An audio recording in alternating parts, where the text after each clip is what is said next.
Doctor Mohammad ইউনূসের নেতৃত্বাধীন অন্তর্বর্তী সরকারের 18 মাসের কর্মকাণ্ডের তদন্ত চেয়ে দায়ের করা রিট আবেদন খারিজ করে দিয়েছে হাইকোর্ট।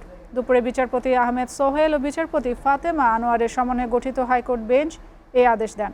শাহরুল ইসলাম রকির প্রতিবেদনে বিস্তারিত। গেল 17 মে রোববার অন্তর্বর্তী সরকারের গত 18 মাসের কর্মকাণ্ডের তদন্ত চেয়ে হাইকোর্টে একটি রিট আবেদন করেন জ্যেষ্ঠ আইনজীবী MK রহমান ও আইনজীবী মহসিন রশিদ। আবেদনে বর্তমান সরকারের শাসনামলে অর্থনীতি ও স্বাস্থ্য সহ দেশের সব ক্ষেত্রে অরাজক পরিস্থিতি সৃষ্টি হয়েছে বলে দাবি করেন তারা।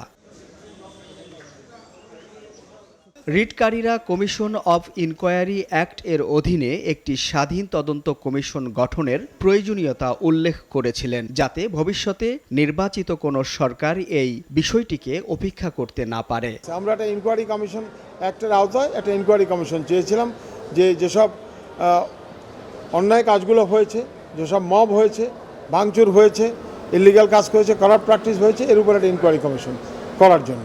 তো কোর্ট শুনে আজকে এটা সামারি রিজেক্ট করেছেন। রিট আবেদনের শুনানিতে রিটকারী আইনজীবীদের পাশাপাশি রাষ্ট্রপক্ষে অংশ নেন অ্যাটর্নি জেনারেল রুহুল কুদ্দুস কাজল। এর আগের শুনানিতে অবশ্য সরকারের কাছ থেকে আইনি নির্দেশনা নেয়ার জন্য সময় চেয়ে নিয়েছিলেন রাষ্ট্রপক্ষের এই প্রধান আইনজীবী। অন্তর্বর্তীকালীন সরকার থাকাকালে অন্তর্বর্তীকালীন সরকারের এবং ডক্টর মোহাম্মদ ইউনূসের কার্যক্রম অনেকটা চ্যালেঞ্জ করেই আরেকটি রিট পিটিশন দায়ের করেছিলেন। ওনার আরেকটি বক্তব্য হচ্ছে যে সুপ্রিম কোর্টে যে রেফারেন্স আমাদের সংবিধানের 106 অনুচ্ছেদের অনুযায়ী রাষ্ট্রপতি কর্তৃক প্রেরিত যে রেফারেন্স যেটি ছিল, তখনও বলেছিলেন, এবারও তিনি প্রেয়ার করেছেন যে সেই রেফারেন্স সংক্রান্ত সমস্ত ডকুমেন্ট যেন চাওয়া হয়।